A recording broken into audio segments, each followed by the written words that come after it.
You are clear on the layout that will support classroom management, and you've got a plan for grouping students during work time. Now, let's move on to strategies that will keep students engaged with their learning while they wait for assistance from the teacher, our next indicator. When waiting for assistance from the teacher, students are occupied with curriculum-related activities provided by the teacher. Students must first be taught the process for requesting assistance. This is especially important during work time when students are engaged in multiple activities in multiple areas of the classroom. A teacher certainly can't be in more than one place at a time, though it may feel that way sometimes. Let's listen as these teachers share their experiences with teacher calls.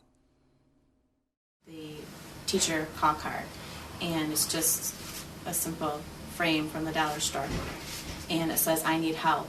And when the kids need help with whatever it is that they're working on, they go and they get this and bring it back to their seat and put it out there and wait. While they're waiting, they can either do wait time activity or continue working on something else until I can come around and help them with whatever they need to be helped with. Some kids like to have it on their desk at all times, and they'll have it laying down like this when they don't need it. They'll flip it up when they do need it, but it works quite well. This is my teacher calls, and it works fairly well. When we're at the reading table, they're not to come bother us if it's an emergency. They ask 3 other people before they ask me. And before they can ask me, they need to put their teacher call in. We have a variety of teacher calls. It might be the puppet that we make that with our name on it. And they put it in here. And then that way when we get a second, we'll come and ask them what they need.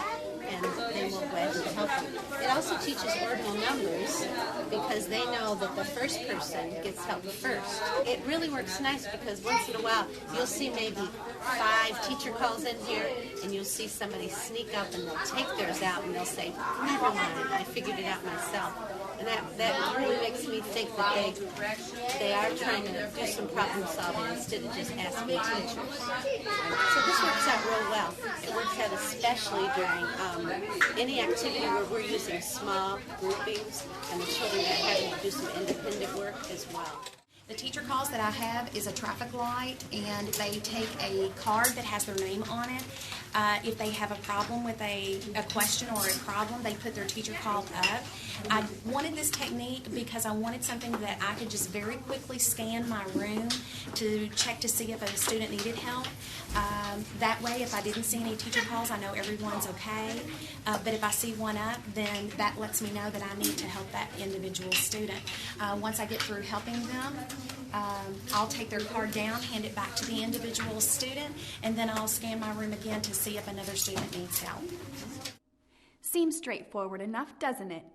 Teacher calls reduce the demand on teacher time, promote student responsibility, increase the efficiency of instructional delivery, ease the flow of activities in the classroom, and allow students to request assistance without interrupting the teacher or losing productivity.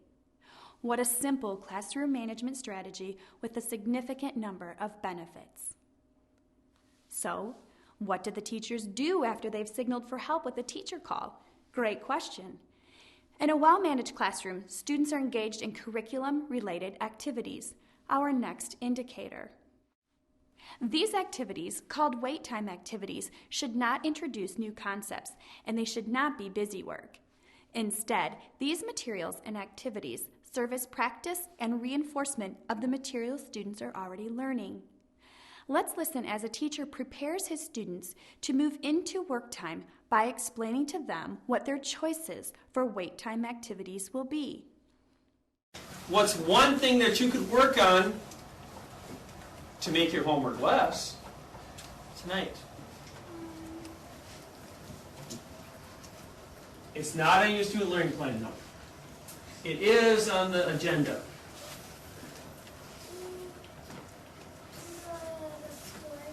Yes. You could read either in George's Marvelous Medicine or in Fantastic Mr. Fox. Another thing you could do is something you're just working on. And what would that be, David? You're Your white packet. Right, the cause and effect packet.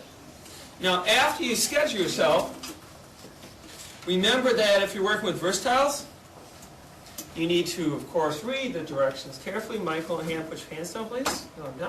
You need to read directions carefully. Use your 3-inch voices, which you did an excellent job at this morning. And ask 3 people before you put up your teacher call. And that ask 3 before you do the teacher call. That includes if you're working on Fantastic Mr. Fox or Georgia Smarthouse Medicine or the cause and effect packet. There is a wide range of possibilities for the types of engaging wait time activities. Can you think of a few?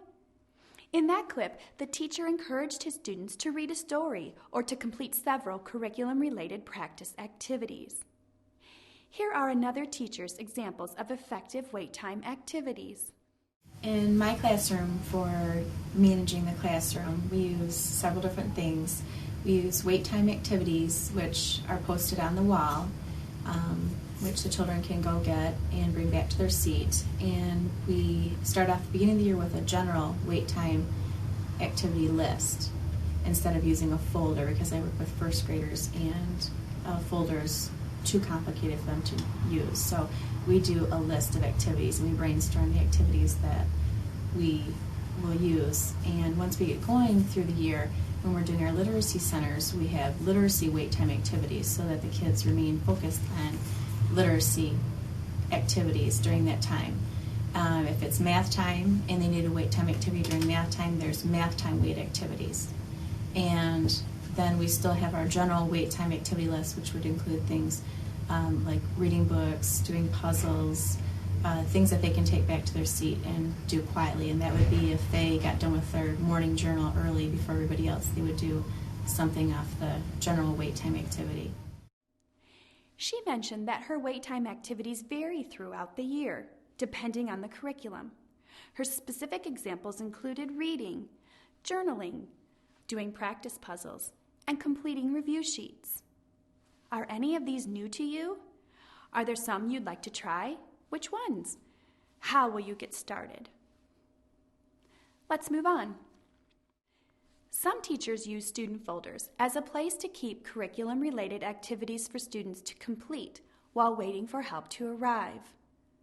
Student folders provide students with a convenient way to stay organized while working on assignments and while waiting for assistance from a teacher. In one pocket, students can maintain completed or to-do assignments. Another pocket holds activities that students can complete while waiting for assistance from the teacher.